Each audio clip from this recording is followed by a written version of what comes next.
Hi, I'm Shawn Carruthers. Worried that your gadgets are going to get all scratched up? I've got the protection you need for your iPod and iPhone. Today on The Lab.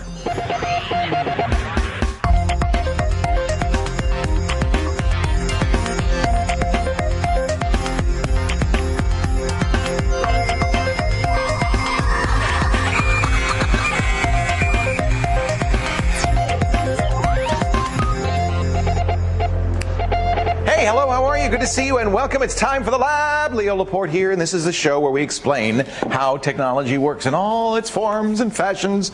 I scared Chris. I got really. He's like, in all its forms and fashions, whether it's computers, the internet, cell phones, camcorders, MP3 players, CDs, home theater. Keep going. I'm working the space today. I'll tell you. Ladies and gentlemen, the lovely Kate Abraham. How are you today? I'm super duper fantastico. Wow, that's unusual. Yeah. You're in a good mood today. I'm in a spicy mood. Spicy. We call her Spice Kate. Spice Kate. You know, the Spice Girls are making their reunion debut right here in Vancouver. On Saturday. Why is that? Because they knew that it's British Columbia. Are you posh Spice or are you sporty Spice? You're sporty. Pretty much sporty. Sporty-ish posh. Yeah. You could be Sposh Spice. Sposh Spice it is. Episode 148. Scott Robarts is here. You know, this is a pet peeve of his, and I agree with him. You can make your site so flashy, animated that nobody can look at it anymore. Nobody can use it's just too much. And we see this all the time, even with big name sites. So he's going to talk about making your site usable. After all, if you've got a website, you want people to come see it. So don't kind of leave them out in the cold. Shawn Carruthers is going to talk about protecting your iPod. Mm-hmm. That's an important topic. The new scratchy backs. It's like, oh. Yeah, no kidding. You know, there's one thing they did right with the Zune 2, the new Microsoft Zune, which I know you can't get up here or in Australia either, unfortunately. But this back doesn't scratch. It's nice. It's kind of a matte finish. Yeah. Because that first scratch you get, it's like a little heartbreak, isn't it? It's like, oh. Well, and you have it engraved. The reason it's so scratched, you can't even tell what it says. Exactly. So anyway, we'll talk about ways to prevent that from happening. We've got some great callers, I see. You're going to do a tip of the day. We've got some other fun stuff. It's going to be a good show. It's going to be a great show. So let's get started. Let's help somebody here with one of their questions. Who do we have? We're going to actually Sydney in New South Wales, and we're going to talk to Deborah. Hey, Deborah, how are you? I'm very well, thank you. Thanks for calling the lab. Thank you, Kate. What can I do for you? Talk to you? Well, it's nice to talk to you. I'm just wondering if you can give me a bit of a help with something. Okay. I've got quite a few old long-playing records. Yes. And I've also got some cassette tapes. Yes. And some of them, aren't available anymore. The music's not available anymore. Right. And so some of them are, of course, and it's costing me a lot of money to actually replace them. So I thought, if there was some sort of equipment that you could buy where you could play the record and maybe burn it onto CD at the same time, I thought that would be really great. And I haven't been able to find anything that's sort of a turntable type cassette tape sort of gizmo. Yeah, there is something that's really cool that will do this. It's not cheap. I think it's a few $100, but it will do it all from soup to nuts. I mean, if you already have a turntable, cassette player, and computer, you can get the right cable and wiring and a little mini amp and stuff to make that all work. But if you just want an all-in-one, you push the button, it records and spits out a CD, I've got something for you. Great. Do you remember, you may remember a company many years ago, you're too young, but I remember a company called Crosley radios. These were the old, beautiful wooden radios. They were so gorgeous. They're still in business, but they've kind of changed with the times. They now have something called the Songwriter. It's a CD recorder. Look at this thing. It's a beautiful turntable, and I think for a lot of people who don't have turntables but they still have the vinyl, this is a good solution because you can play the record. It's got speakers, so you can even listen to the record. It also has, if you look over here on the right, it's got a cassette player, and this is a CD burner right here. So you put the record on, you put a blank CD in here, you press the button, and within the time it takes to play the album, you've got a CD. Fantastic. Where do you get those from? You can get it online. It's $400 US. I'm sorry to say. It's not cheap. CROSLEY, CrosleyRadio.com. Yes. And you can buy it online. They have it in oak or paprika. Or you can you could probably find a vendor in your area. I'm sure somebody in Sydney is selling this. It's kind of a neat idea. Now, this is a lot of money, and so you don't need to spend that much money. They do make USB turntables you can hook up. Do you have a computer? Yes, I do. Yeah, I mean, this is a few more steps, but Ion, for instance, this is the cheapest one. This is under $100. Ion makes a USB turntable that will, you know, it's just a regular turntable. But see, one of the problems with, even if you have a turntable, you need a turntable amplifier, a preamp, to hook it up to your computer. So this solves all of that. This has a USB cable that plugs right into your computer. And then you just put the record on here. You can use any software, Music Match. It comes with Audacity. You can use, I recommend the Magix products, M-A-G-I-X. They have an audio cleaner product that's designed to do this. That you tell it, okay, get your audio from the USB port, put the record on there, you press record, and the Magix software will then import the whole record as a WAV file, chop it up into individual songs, and then if you've got a CD burner on your computer, you can burn it.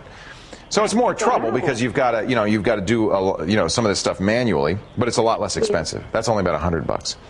There are actually 3 companies that I know of that make these. Numark, which is a DJ turntable company, also makes one. That's about $200. N-U-M-A-R-K, and then Stanton. In fact, Shawn showed us the Stanton, which is a beautiful, real turntable, but it's several $100, right? The T90. It's $299, but the one nice thing it really has going for it is it can be used as a regular turntable as well, and it does 78. So if you have any of those in your collection, it'll do that.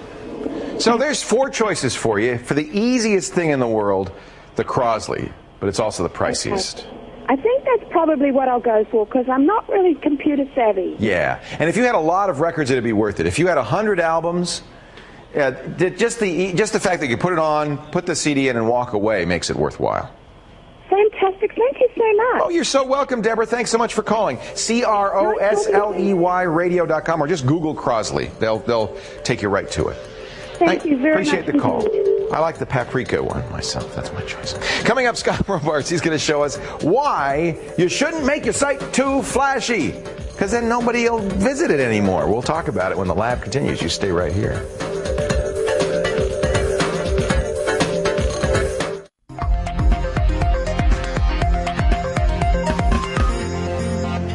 Welcome back to the lab. I'm Leo Laporte. Scott Robarts is here. He is the owner of Blink Web Designs. I'm going to blink at him.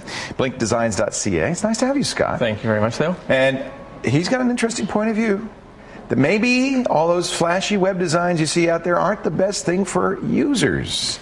We're talking about Flash itself, which is an animation technology you see a lot of on the web right now. Yeah, it's very predominant, and there's a lot of sites. Like it's come a long way. I was looking at a few sites from a few years ago in the Wayback Machine, and it's come a long way from where it was before. But there's still a number of sites that just use too much Flash. A lot of time people say, "Well, I've got a technology, I'm going to use it," and they don't really think about what the implications are. Can you show us a bad example of Flash use? Well, I don't want to be so harsh to say you don't want to be mean? A bad example, but okay. I was looking at I'll be mean right now the Zune. Now this is pretty site. Look at that. And yeah, my niece would love this, but for me, it's like, okay, where's the information, right? Like pretty. You can fly through all this nice, neat stuff, but they spent a lot of money on this, didn't they? Yeah, I mean this must have cost them a fortune, but of course it's Microsoft; they can afford it. But so I mean, this is just it's nice, it's pretty. I'll give them credit. I mean, it's interesting. I'm not a Flash developer. It may be there to attract a certain audience that isn't there to find out about Zunes, but just wants to, I don't know, fly through space. Yeah. So I mean, you can. Oh, there's the social. We finally found it. Yeah, you can come down here and you can click on different things. So basically, I mean, the thing too, though, is that this is a companion site to the. This is ZuneJourney.net. Yeah, this is Zune Journey. So if you go to the actual Zune site, this is some of the information that you have there. Right. There's an example of maybe a more tasteful use of Flash. Yeah, this is a good combination of information and Flash, and it's quite attractive. One of the problems with Flash, of course, is for readers who can't read, who can't see, they have no idea what they're looking at. There's no information there, and their screen readers can't pick it up. So it's bad for SEO as well. What is SEO? Search engine optimization. So, like Google can't see what's there because there's nothing to see. Yeah, they can't. Well, they can know the site's there, but they can't index it. They can't see what the information is behind the images. Right. So, and that's important for if you want your site to be found on your search engines. I don't care if you're Microsoft or me. if they can't Google you, they're not going to know where Zune Journey is. Yeah, and then what's the whole purpose of creating a site if Google can't find you? Right. It's as if it doesn't exist, yeah. So give us an idea of what issues come up with usability when you have all this flash going on. Search engine, and obviously, and people who are blind can't see it. Well, a good example of an issue that comes up make it hard to navigate? using is that this is the IKEA kitchen site, which I was going to show. This is another reason I don't like it, because it takes finally loaded, but it takes a while to load. It's still loading. It's still loading. I'm still waiting for it. Okay, that's It was working fine earlier, but it's not loading. A lot of times, in fact, I think Jacob Nielsen has said this. If your page doesn't come up in 5 to 10 seconds, people leave. Yeah, they don't waste time. But usually, like most of these sites, I don't see a skip intro site on here. But this is. You can also go to the. It's been like this for minutes now. Well, you just pointed out a very big problem. Now, we have decent web connectivity, but like most people, it comes and goes. Maybe it's a slow time right now. Yeah. That's what's going to happen. And people may never even come back to your site if that happens. Now, it turns out IKEA uses Flash pretty well once you get inside. Yeah.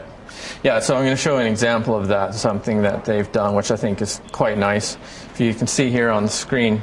You know, this looks like a normal site to me.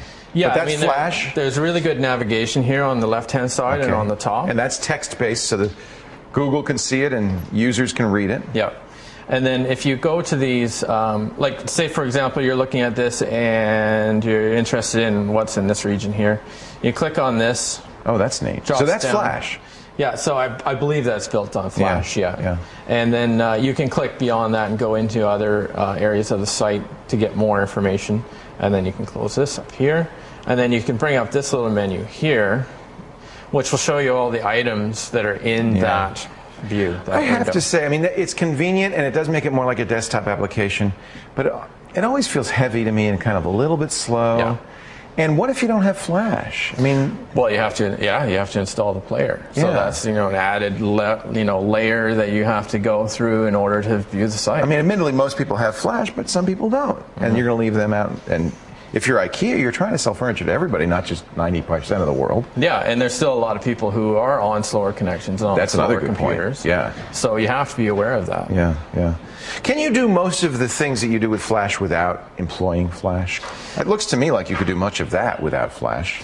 Yeah, you could do it in a different way. You wouldn't have all of the nice, moving objects and that sort of thing. But basically, I mean, to IKEA's credit, they're kind of doing that with the rest of the navigation on this page. It's still there as an alternative. Yeah. So this should degrade gracefully, they say, so that if you don't have the Flash player, if you don't have a fast connection, you can still see the information that you need to see because you have the other navigation options. Right. You have a recommendation for a book that is a good source for information like this? Yeah, it's got an amusing title. It's called Don't Make Me Think, which is something I don't like to do on Sunday mornings either, before my coffee anyhow. It's by Steve Krug, and despite the amusing title, it's a great book. It's all about usability, and it has really good recommendations just about what you should be looking for when you build a site, but it's also just in terms of communication too. If you are doing a presentation at work or something like that and you're using PowerPoint, it's just good recommendations for how to communicate. I might say, don't make me work, because if I have to work too hard to get a site, to buy a product, to understand your ideas, I might not do it. Yeah. I might not do it. Very good stuff. Scott Robarts is a designer of the web who uses Flash, but sparingly, at Blink Web Designs. That's blinkdesigns.ca. Great. Thank you, Scott. Really appreciate your time. And I think very, very good advice. You've got to be careful. It's tempting when you have these new technologies to use them like crazy. Remember when we first got fonts and laser printers? Everybody was using 20 fonts in every document. But, tone it down. It's all about communication. All right, we're going to take a break, come back in just a bit with more of your calls. But first, let's take a close-up look at something you might see around the lab. What the tech is that? I think a little plastic knob there, and I wonder what that, some fins that might be cooling. Think about that. We'll zoom out and find out what it is when the lab continues. Stay right here.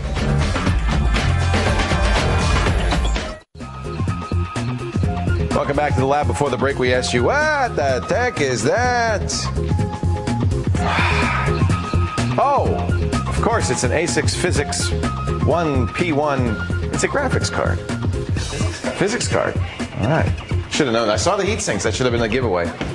He does it with his, it's amazing, just amazing. Now, let's get another call on the air here. Kate Abraham, save me from my humiliation. I will save you from your humiliation. Yes. This is Ray from Sudbury in Ontario. Thank you, Kate. Hello, Ray. Hello, how are you doing? Very, very well. Very, very well. What can I do for you? I'm an old Mac user who basically, I've been on IBM for the last 10 years, and I'm back on a Mac. He's back on Mac. I used to use a program called MacGraw, and I'm just wondering if it's something comparable, because I use AutoCAD on the IBM, and I'm actually using AutoCAD and Vista on the new Mac as well, but I'd like something simple, something like Visio. Okay. So, yeah, I mean, it really depends what you want to do. It's sad. MacDraw is gone, long gone. And MacDraw, MacPaint, and MacWrite, the original Mac applications, were there really almost as a demonstration from Apple that this is what you could do. And then they said, okay, we're not going to continue to develop these. Go, guys, go forth and multiply. And that was a wise thing to do. If Apple does too much, it kills the market. It may even be that MacDraw kind of stifled the market for some time. Because it was such a good product. So, but you've said now two contradictory things, so I want to kind of get clarity on what you want to do. There's a lot of different computer design and drafting programs. In fact, if you go to pure-mac.com, they have a list of, looks like 24 different drafting programs. For everything from Forms, which is FORMZ, which is perhaps the most used real hardcore designing tool. $1,200. It's AutoCAD priced as well. There are much less expensive kind of MacDraw almost programs. MacDraft replaced MacDraw and is very similar to MacDraw, $300. But I've even got one that's less expensive. That is just kind of a doodling program, but it probably does everything that MacDraw did. Where is it here? It was something like DoodleCAD, or I can't find it. Another one to think about is free. What was it? Doodle Bytes. That's it. I can't remember the name. Here it is. DoodleCAD. This is $55 from DoodleBytes.com, so it's much less expensive. Right. When you say Visio, though, I want to show you a program.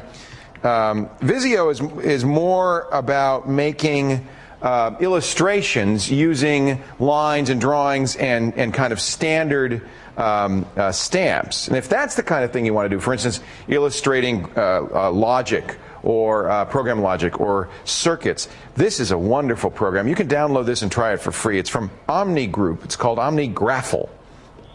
They used to include it with Macs, and they've stopped doing that. But there is a Pro version and a regular version. I bought the Pro version for $150. The standard version is $80. And this is basically Visio, if that's what you want to do. I think that sounds exactly what I want to do. What kind of stuff are you doing? Oh, I'm basically I'm a retired college teacher, yep. And it's basically some flow charting and then also some circuit diagrams and that kind of thing. You will love OmniGraffle. There are lots of, like Visio, there are lots of libraries. One of the things I like about Visio is you have these libraries of parts. So if you're doing, home layout, you get furniture. If you're doing computer circuits, you get circuit diagrams. And you drag them and you connect them.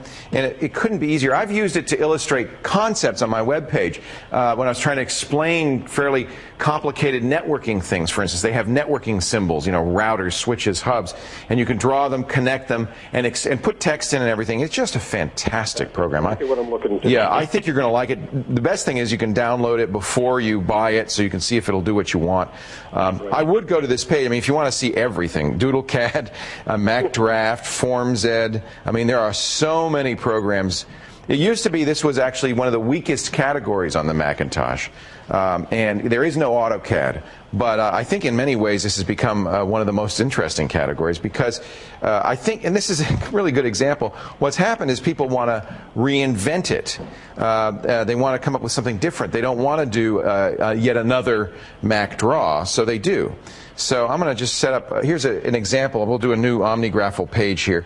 These are the basic symbols, but you see there's business. I could do the org chart. I could do office layout. And so it'll give you different things here that you could do. Let's do some Boolean gates. You said you want to do circuitry.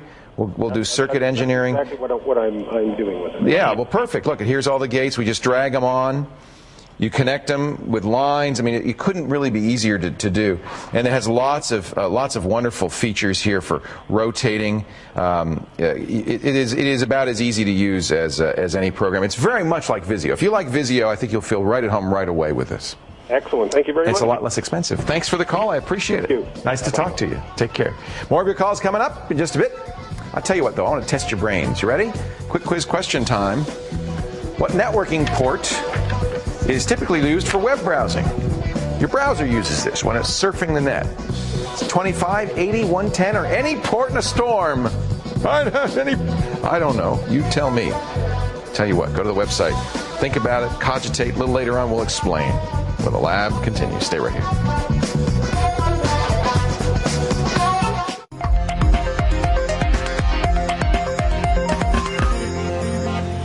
Hey, welcome back to the Lab with Leo. I'm Kate Abraham, and now my tip of the day is for all you photo sharing gurus out there. If you're a huge fan of Flickr, Found is definitely a site for you. It's literally a photo sharing site. The cool thing is you can actually bookmark images that you like, load them up onto here, and then what this site will actually do is link you through to other pictures that it thinks that you will like because of the picture you uploaded. So effectively, if I'd uploaded this flower press picture, they think that I would like this picture here. Now, the website is found.com, which is 4fs.com. Or it could be found. But then you wouldn't know how many Fs. Exactly. So I think it's found. It's one of those Flickr sites. is a great thing because you can do stuff like this. Yeah. And the cool thing with this site is it's one of those ones that you could just waste hours on. Because I'm such a sucker for this. You're very good at finding sites that you waste hours on. I know. That's what my is job. That about you? That is my job. I'm just proud of it. Absolutely. Proud of it. Found. Have you found a caller? I have indeed. We have Tony from London in Ontario. Oh, how nice. Thank you, Kate. Thank you. Hello, Tony. Leo, how you doing? Wonderful. Thank you very much for asking. What can I do for you today? Well, I'm a IT professional, I guess, myself, but I have certain ways of doing things. And I've been asked by a few friends, they're wondering what is the best free, or I guess cheapest software to use to take images taken from, say, a high-resolution digital camera, to lower the resolution and to put it on a website. I'm glad you want to know how to do that, because I'll tell you, I see so many sites now where, you know, it's a small picture because they've used the HTML to say, well, that should only be 300 pixels wide, but it's like 5 megabytes. And so the page takes an hour to download for this little bitty picture. So we can do better, can't we? Well, see, I'm used to using more of the professional tools. I've just used Photoshop. Photoshop, right. With any image that I need, I use Photoshop and manipulate it and crop the image or whatever. But then I can lower the resolution. But this is for people who don't necessarily want to spend all that extra money. Well, yeah, and if you have Photoshop, you also have Fireworks, which is a great program designed almost specifically for that purpose, resizing graphics and slicing graphics. I'm going to recommend a program that we've recommended for so long, and it's still one of the best. It's called IrfanView. You've probably heard of it. Irfan is the guy's name. He gives this away. It's absolutely free. It is it's kind of an ugly user interface. If you're a Photoshop user, you'll mock it, but it does absolutely allow you to resize. I'm going to download it real quick. I'll show you how quickly it is. You can download it. I'm going to re-download it very quickly. But it allows you to resize, convert, does all the file formats you could ever want. It is just a really useful. I mean, look at these are all the formats it supports. Really useful. So what you can do is take almost anything and convert it into a JPEG that is smaller and isn't going to take forever to download. And I would recommend that you get those images down to 30K. The website itself, the page itself, should never be more than, say, 500K. And if you've got a lot of dial-up users, even that's probably a little bit too heavy. So I'll download IrfanView. It's only a megabyte, and we'll give you a little demo of that. But let me, while we're doing that, show you another program that I like a lot. If you want something that's more Photoshop-y but not as expensive, it's paint.net. You can get it at getpaint.net. And this is an interesting story. This was a student project originally, which has kind of grown and grown and is now one of the absolute best free photo editing programs out there, in many ways competitive with Photoshop. Easy to use. It has layers. you might actually find that you end up using this a lot. There is a catch. It does require the download of the .NET frameworks. It's based on .NET. If you're using Vista, they'll have it already. It is free from Microsoft to download the .NET stuff. And even if you go to getpaint.net and go to the download page, it'll give you links to all the stuff you need to. I'm going to try that very soon, actually. You might like that a lot. I mean, I'm very impressed with it. You've probably seen Paint Shop Pro, which for a long time we recommended. It's not free. It's about $70. Yep. And that's kind of a simple Photoshop. But I think Paint.net actually gives it a run for its money. But if you like Paint Shop, you can go to JACSC.com. All of these you can download before you try it. Corel has purchased it. So it's going to be a more commercial program. It's now $99 instead of less, but I think it's a very good program. But try Paint.net. Now, for our friends on the Mac, there's a free program you have to sign up for that I like a lot called Sketch. Let's change that picture. This is Sketch. Sketch is a program that actually sits in your tray, and you can load any image in, and you can download it. You can change the size. You can squeeze it.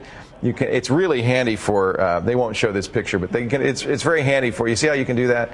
And what happens if you do that? You just drag it, and now that picture of that size is now on your desktop. So very handy for doing this. And this sits in your system tray right here, so it's always here. In fact, you can even do screenshots with this. I love this. Sketch is from Plask. And if you just go to PLASQ, that's for your Mac fellas, PLASQ.com, and scroll down, you'll see Sketch. See, I've made a screenshot of my Firefox page. And again, if I want to, I'd use this all the time for my blog. I'll get a screenshot. I can click here, and I can add a drop shadow, because I like drop shadows. And it does this very easily. I can size it to how big I want it. Let's say I want it that big. That's it. And then I can either upload it to my blog directly using this web post feature, which is very handy. You can upload it to my Mac or my blog or other sites, or drag it right down to the desktop, and now it becomes an image. And if I open this up in the preview, you'll see it's an image of exactly this size with the drop shadow and everything. So Sketch is a very handy Mac tool. Right now, free. All you have to do is give them your email address, and they'll send you an invitation. So I love free stuff, and there's so much good. I'm sorry, Ryan. Who doesn't?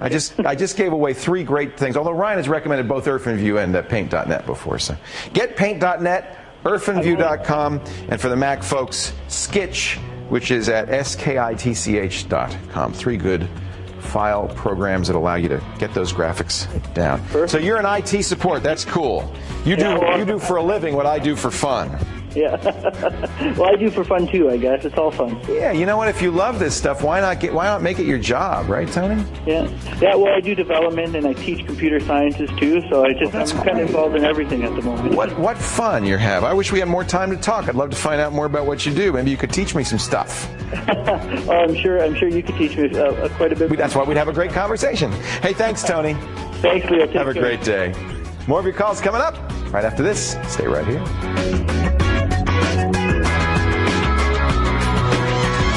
Commercials 4, 3, 1, roll commercials.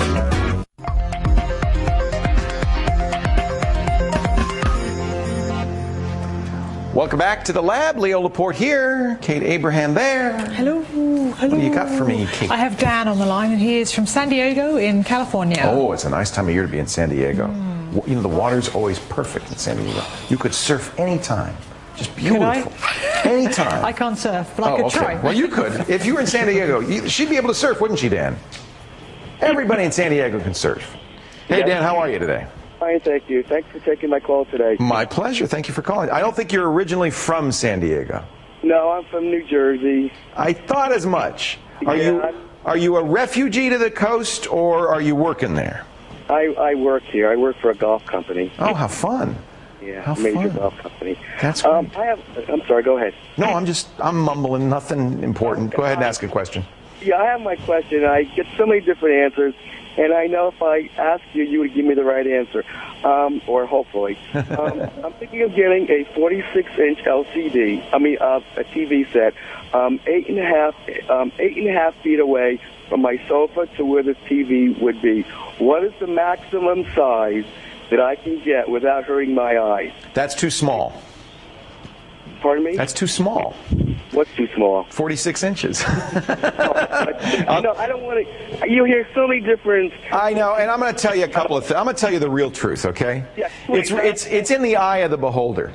So there are two different mathematical formulae. THX has one if they want to THX certify a home theater, and for 8.5 feet away you'd need a 60-inch screen.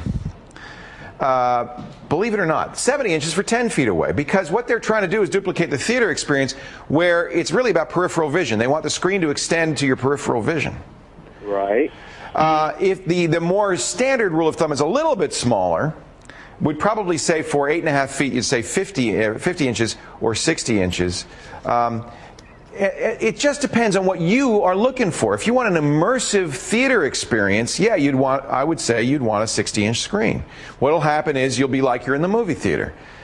You'll be able to take it all in. You're looking at what your peripheral vision is. You're looking at the angle of viewing, right? So there's a mathematical formula. I'm not going to give you that because I think it's kind of silly to reduce this to numbers. It's really about you and your preference. I have a 50-inch screen in my home that I sit about 10 feet away from. It doesn't go all from ear to ear. It goes, from here to here. But that, for me, is fine. I'm not looking for something where I feel like I'm in the airplane when we're flying, or we're in Pearl Harbor. So what are you looking for? Do you want an immersive home theater experience? Then get bigger than that. If you're content just watching TV, remember, for years, a 27-inch TV was huge. I had a 32. That was gigantic. But the problem is, I'm 8.5 feet away. I'm thinking of getting a 46 LCD. I think that's fine. This is about 40, isn't it? 46, 42. That's 32. Okay, come over. Let's look at this. This is how big you said? 46. 46. This is big. This is big. This is 46. I'd say is it going to be in your bedroom or in your living room? It's going to be in my family room, which family is room. I think in a family room. Let me get 8.5. I think that's very comfortable. Now it isn't immersive.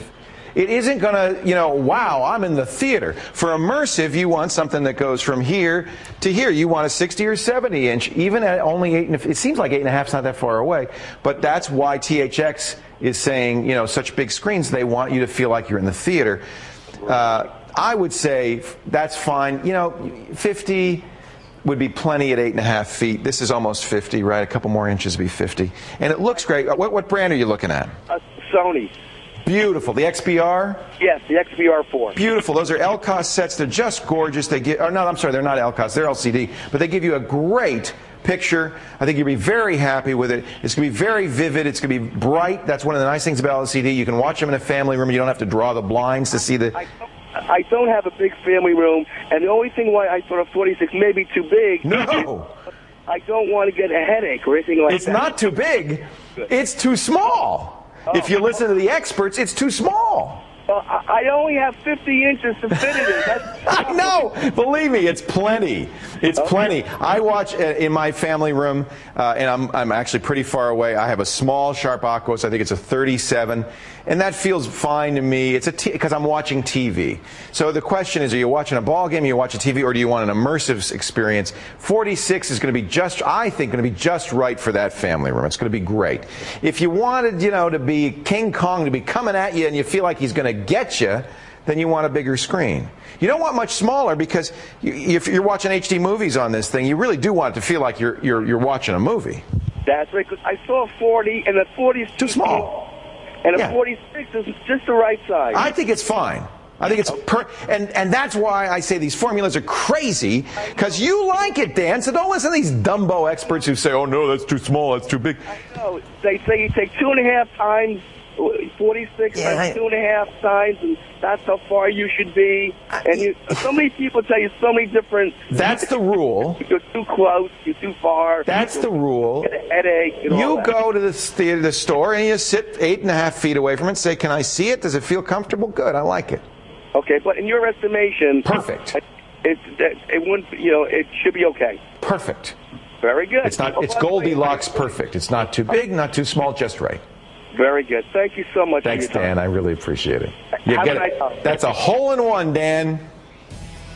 To put it in the nomenclature to which you are accustomed.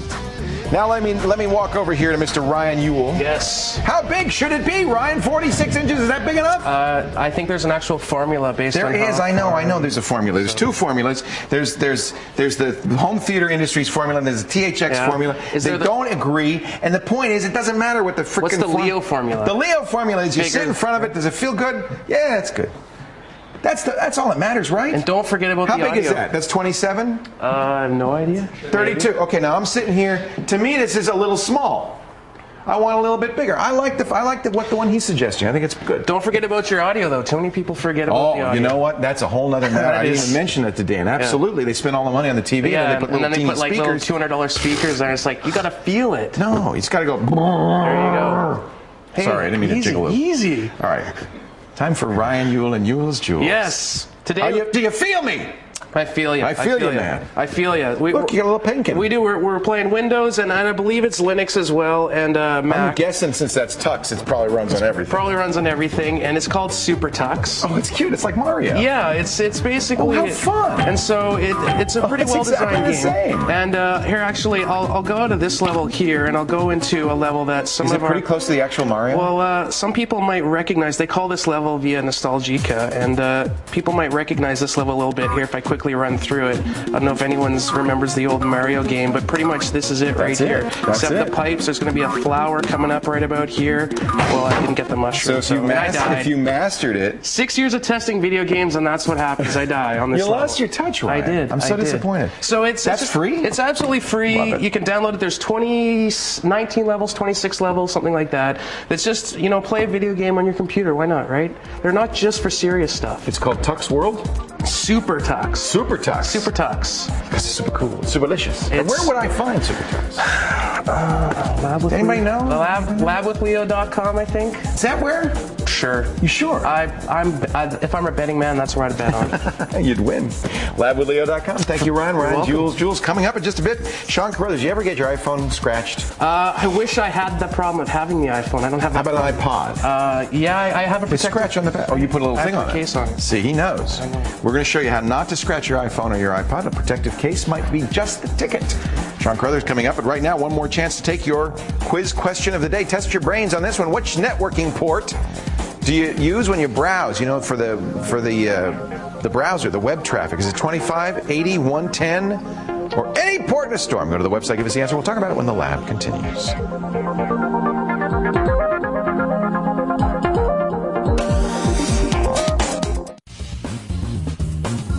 Welcome back to the lab. Before the break, we asked you to, we actually tested your networking knowledge. All connections over the internet are connected over ports. Which port was the web browser using? Port 80 would be the correct answer. 25 is SMTP, outbound email. 110 is inbound email, POP. Anything else you'd like to ask me, Shawn Carruthers? What's the port for Lab with Leo's special secret server? 87,942. Now everybody knows. Oh, whoops. Hey, we're going to show you how not to scratch your iPod or your iPhone. I've been very interested in some of these, especially this invisible shield. I hear a lot about it. What is that? You have a screw there. I have a screw here. Yes. So we're going to show you. He's not afraid to use it. Yeah, I'm not going to Don't use it on the iPhone. Yeah. Okay. Careful now. That's my iPhone. Okay, careful. Yeah, well, I modified your iPhone with the first gadget we're going to show off. Okay. Yeah, so there's a series of products out there that are clear. You can barely tell that they're on here. This one, you can't tell at all. Right. This one right here is not on the front. Okay. But it is on the back, and it looks just like an iPhone. Yeah. But you can take a screw and just. Oh, look at that! It doesn't scratch it at all. No, it's made up of the same plastic material that they put on the hoods of cars. To seal them? Yeah, so the ones that protect you from rock chips. So again, you can just look at that. That's really good. I tested that in advance to make sure I wasn't going to scratch it all up, and it does work, so it's very good. It's called the Bodyguard. It's called the Bodyguard. So the concept with this is you've got these little sheets of plastic, and you lay them on there, you squirt them with a little bit of soapy water, and then squeegee the soapy water out after you've lined it up. Oh, that's interesting. So you have it's a little access hard to apply. It's a little bit difficult, but with a bit of soapy water, you can move it around. No problem? Yeah, so it's not too bad. And how many do you get with the kit? With this one, you get 2 in there, and it's about $25. Would you need to put a new one on? I mean, do they wear out?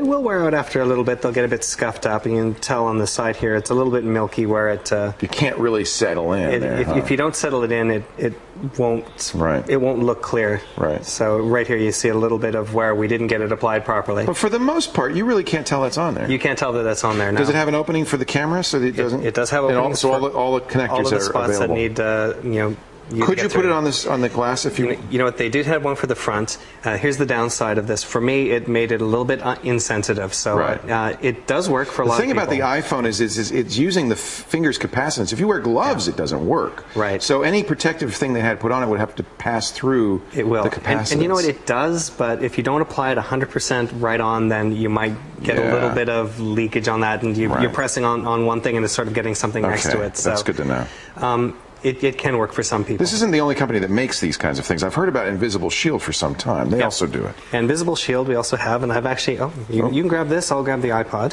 Okay. So this is, again, the same sort of concept. It was used in other technology, and they've migrated to iPods. This was actually used on the front end of helicopter blades in the military. Wow. So, and then this one, again, you've got the screw, and you can do the same thing here. So I hadn't tested that before, so that was a crapshoot. I was hoping that was going to work. So you've got ones again for the front of your iPod, and you've got it for the back. So same sort of thing. And this one you really need it on because the iPods have that shiny back that scratches so easily. And this one right here, it has it for the center ring too. And again, because of I don't like the lack of sensitivity, so I leave it off of this ring. But I'm not really worried about that. I just don't want it to scratch up the screen or the back. So unlike other cases, these are invisible. They cover the iPod or the iPhone. They make Invisible Shield makes one for the iPhone too, I believe. Right. They cover, but they don't hide it. Yeah, they have a number of different models, as you said. The nice thing about the Invisible Shield, as opposed to the bodyguards, is you can just buy it for the front. If all you are interested in is protecting the screen, you can get just that for cheaper. Right. So again, about $25, I think. How hard is the Invisible Shield to apply? It looks like it's got a kit. Yeah, it's about the same thing. And again, you spray a little bit of soapy water on the sticky part of it to make sure that it can slide around until you're ready to let it set, and then use the squeegee to squeeze the water out. Interesting. Okay. So it's not enough to damage the electronics, just enough to get it wet and help you to place. Now these are cases. These are cases. See, these are more attractive to me. Yeah, if you don't want to put something on the front of your case, then you can. These are fashion statements. Right. So this is from Sena. It's the magnet flipper case. That's an iPhone case. It's an iPhone case. So you just put this in and pop your iPod right into the case, like so, and you got to line it all up, and away you go. So now when you're ready to take a phone call, you just flip it open and away you go, and you still have access to the screen. Yeah, that's a nice one. And it has a belt clip, so that if you're like one of those dorks who likes to wear your phone on your belt. Yeah. Everybody does that now, though. I stopped doing that because I did feel pretty dorky. It's like wearing your calculator on your belt. It's just a sign of geek hipness. You know, one of the other reasons I stopped doing that as well is because a lot of those clips tend to break off, and then you can lose your phone. That's my real fear. I don't want to lose it. Yeah, this one actually screws on with a heavy-duty screw, so it's less likely that it'll unclip. It's not that dorky, is it? It's a bit dorky. Yeah, okay. That's Sena. How much is that? That one's about $50. It's a proper high-end kind of case. And it comes in a lot of different styles as well. Okay. So a little bit higher end. Okay. We're going to go to something a little bit less high end and a little bit sportier. I'll give you one. This is beautiful. This is like an alligator wallet. It is an alligator wallet. What is that for? This is from Cellkeeper, and it has a pocket on the one side. Oh, so it really is a wallet. It's a wallet on one side, and it has a spot for your iPhone or iPod on the other side. But I could put my identification in here. Yep. And then slip the iPhone in that and this stretches out a little bit to accommodate the different sizes, and then you clip it. Sure. Now this one you can't use the iPhone in it. You'd have to pop it out. Exactly. Okay. Yeah, but I mean, if for something that can stay away like most of the other iPods, this is for your purse. It could be for your purse or your European carry-all. But you know what? They also come with these belts right here, so that you can belt it around your belt. You can wear it as a halter or whatever, and it also does come with this little clip on here, so you can tuck that to your belt. That's interesting. Or to a belt loop or something. Who makes these? Like that. These are pretty. This is from Cellkeeper. So Cellkeeper. Okay. It's about $30, and it comes in a different, one that's sporty, one that's more professional, one that's a little bit hipper. We could give this to a Spashy Porse, or whatever her name is. Sporty Pice.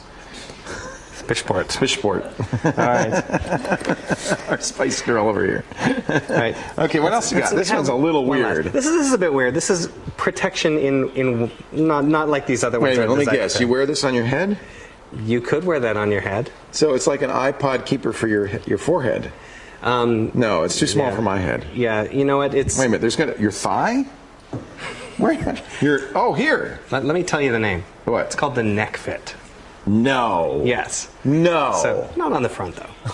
So what you do if you're exercising and you want to keep it safe is you would tuck it around the back. I'm sorry. That's straight out of the Borg. That's just crazy. It's a little bit weird. That's wrong. It's got several different kinds of clips, or several different sizes, so it'll fit different sizes of necks. Yeah, because it doesn't fit my neck. It doesn't fit your neck, so I've been lifting. That one is a little bit more petite. Yeah, you've done a bit of exercising back there. It doesn't quite fit, but it comes with 3 different sizes of. I'd be really embarrassed to be wearing this around. Yeah.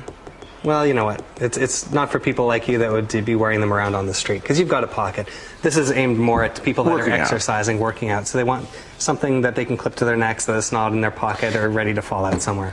I think on your this is like an arm thing for the Yeah, you might want to look at one of those. They're cool. Yeah, the problem with having it on your arm is then your arm changes position to your headphones, and then the cable's flipping around. This one, the cables for your headphones wrap around these little clips over here. Oh, that's neat. Oh, so it comes right around like that. It comes right around, so you can put the headphones here, wrap the clips. And how much is that? This one right here, again, about $30. So that's called neck fit. Neck fit. Neck fit. Yes. You're naked without your neck fit. I just made that up. You think that's good? We'll send it to the marketing department.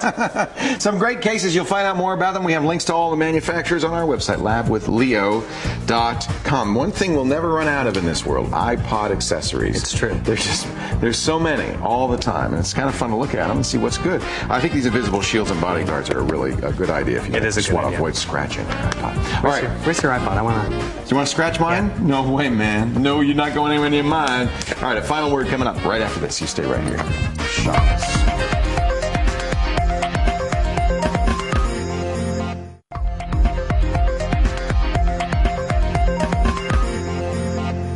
Now, we have a warning. We didn't know about...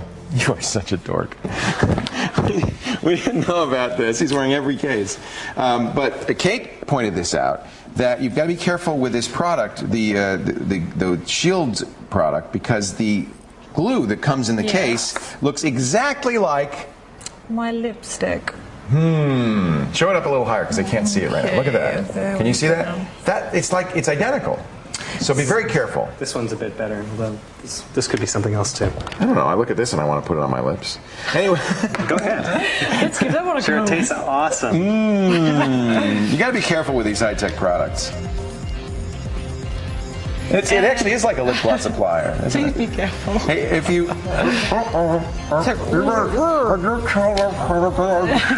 to labwithleo.com/tech questions. Submit your questions. I will phone you. We'll get you on the show. And any problems you have, we will solve right here, right now. Can we solve this one? This could be a real problem for my career going forward. Thanks for joining us. Bye-bye.